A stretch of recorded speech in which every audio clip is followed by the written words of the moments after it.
بسم اللہ الرحمن الرحیم۔ پیارے بچوں، السلام علیکم۔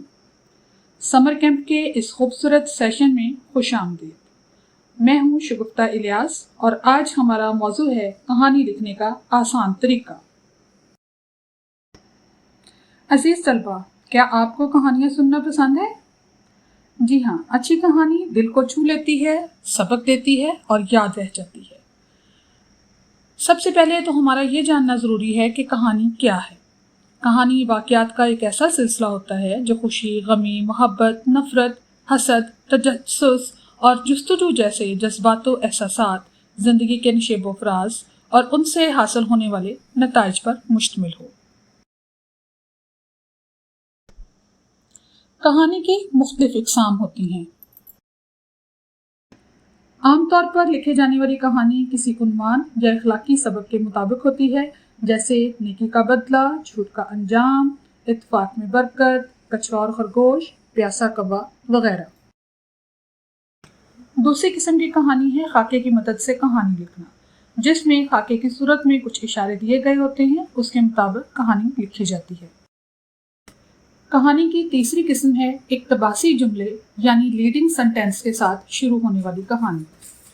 اس کہانی میں ہم حالات و واقعات کو ترتیب دینے میں بالکل آزاد ہوتے ہیں۔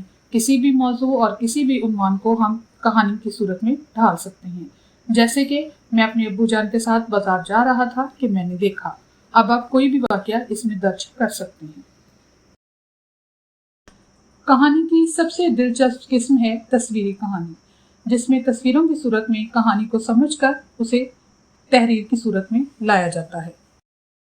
عزیز طلبہ، آئیے اب ہم کہانی لکھنے کا آسان ترین طریقہ سیکھتے ہیں۔ سب سے اہم چیز ہے کہانی کے 8 مرحلے۔ اگر آپ ان 8 مراحل کو یاد کر لیں تو آپ ایک بہترین کہانی لکھ سکتے ہیں۔ مرحلہ نمبر 1، کہانی کا آغاز۔ اس میں کرداروں اور ماحول کا تعارف کروایا جاتا ہے۔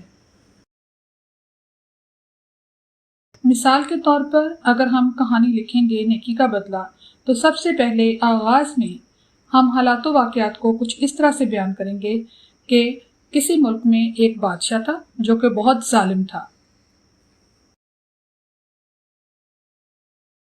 مرحلہ نمبر 2، کہانی کو آگے بڑھانا۔ دوسرے مرحلے میں کرداروں اور ماحول کے تعارف کے بعد کہانی کو آگے بڑھانے کے لیے کوئی ایسی بات یا واقعہ لکھا جاتا ہے جو آگے آنے والے واقعات کا تسلسل ہو اور پڑھنے والے میں تحریک پیدا کرے۔ جیسے ظالم بادشاہ کا ایک غلام تھا، ایک دن اس سے کوئی گستاخی سرزد ہو گئی۔ اس پر بادشاہ نے غصے میں آ کر غلام کو قید خانے میں ڈالنے کا حکم جاری کر دیا۔ غلام قید خانے سے ایک دن فرار ہو گیا اور بھاگ کر جنگل میں جا کر چھپ گیا۔ پیارے بچوں، کہانی کا تیسرا مرحلہ دوسرے مرحلے کا ہی تسلسل ہوتا ہے، یعنی جو نیا مسئلہ بیان کیا گیا اسے آگے بڑھایا جاتا ہے۔ جیسے غلام جنگل میں جا کر ایک غار میں چھپ گیا، اچانک وہاں شیر آ گیا۔ اب تو غلام بہت ہی خوفزدہ ہو گیا کہ بادشاہ سے تو بچ کے بھاگ آیا، اب شیر سے کیسے بچوں؟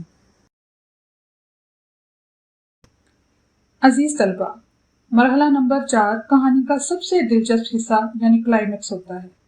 یہاں پر ایک حیران کن طاقتور واقعہ جہاں پہ قاری سوچے کہ واہ اب کیا ہوگا، جیسے کہ اب ہمارے ذہن میں یہ خیال آ رہا ہے کہ اب غلام شیر سے کیسے بچے گا۔ غلام ڈر رہا تھا، لیکن وہ یہ دیکھ کر حیران رہ گیا کہ شیر تکلیف کی شدت سے کراہ رہا تھا اور چیخ رہا تھا۔ غلام ایک دم سے پریشان بھی ہو گیا۔ وہ ڈرتے ڈرتے آہستہ آہستہ چلتے ہوئے شیر کے پاس آیا تو اس نے دیکھا کہ شیر کے پنجے میں ایک بہت موٹا سا کانٹا چبھا ہوا ہے اور اسی وجہ سے درد کی شدت سے شیر چیخ رہا ہے۔ مرحلہ نمبر 5، یہ کہانی کا درمیانی حصہ ہوتا ہے۔ یہاں پر کہانی آہستہ آہستہ اپنے اختتام کی طرف جا رہی ہوتی ہے۔ غلام ڈرتے ڈرتے آگے بڑھا اور اس نے ہمت کر کے شیر کے پنجے سے کانٹا نکال دیا۔ شیر کو تکلیف سے نجات مل گئی اور اس نے شکریہ کے طور پر غلام کے پاؤں چاٹنے شروع کر دیے اور اس کے بعد وہ جنگل میں غائب ہو گیا۔ عزیز طلبہ، چھٹا مرحلہ کہانی کا سب سے اہم مرحلہ ہے، کیونکہ اس میں کہانی دلچسپی اور تجسس کی انتہا کو چھو رہی ہوتی ہے اور اس میں مرکزی کردار کو کوئی بہت ہی اہم فیصلہ لینا ہوتا ہے یا اس کے ساتھ کچھ غیر متوقع واقعہ پیش آتا ہے۔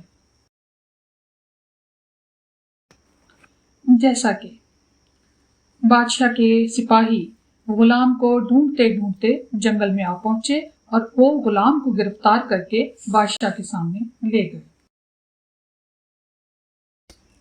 بادشاہ نے حکم دیا کہ عوام کو ایک بڑے میدان میں اکٹھا کرو اور ان سب کے سامنے اس غلام کو بھوکے شیر کے سامنے پھینک دو۔ 7ویں مرحلے پر کہانی اپنے اختتام کی طرف جائے گی۔ اس مرحلے پر پڑھنے والے کے دماغ میں جو پیش گوئی چل رہی ہوگی، بات بالکل اس کے برعکس ہو جائے گی، جسے ایک خوشگوار حیرت کا نام بھی دیا جا سکتا ہے۔ پیارے بچوں، شیر کئی دنوں کا بھوکا تھا۔ جب شیر کو غلام کے اوپر چھوڑا گیا تو یہ دیکھ کر سب لوگ حیران رہ گئے کہ شیر نے اسے کھانے کی بجائے اس کے پاؤں چاٹنا شروع کر دیے۔ یہ دیکھ کر عوام کے ساتھ ساتھ بادشاہ بھی بہت حیران ہوا۔ اس نے غلام کو اپنے پاس بلایا۔ جب غلام نے سارا ماجرا اس کو بتایا تو بادشاہ اس کی نیکی سے متاثر ہو کر اس کو آزاد کرنے کا حکم دے دیا۔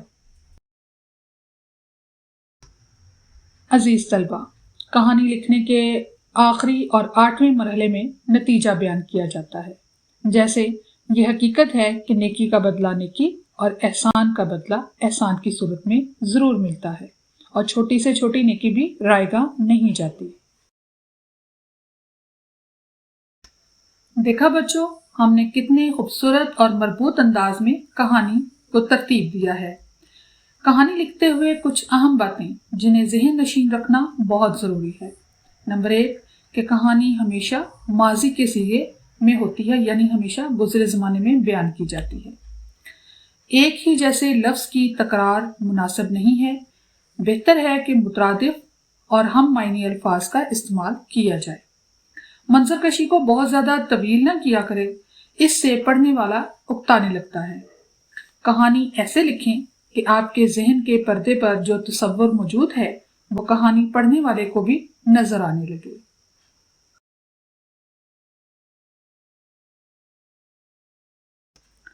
پیارے بچوں، کسی بھی کام کی عملی مشق اور پریکٹس ہی اس کام کو معیاری اور بہترین بناتی ہے۔ لہٰذا پیچھے بتائے گئے تمام اصول کو ذہن میں رکھتے ہوئے آپ نے ان چند کہانیوں کو لکھنے کی مشق کرنی ہے۔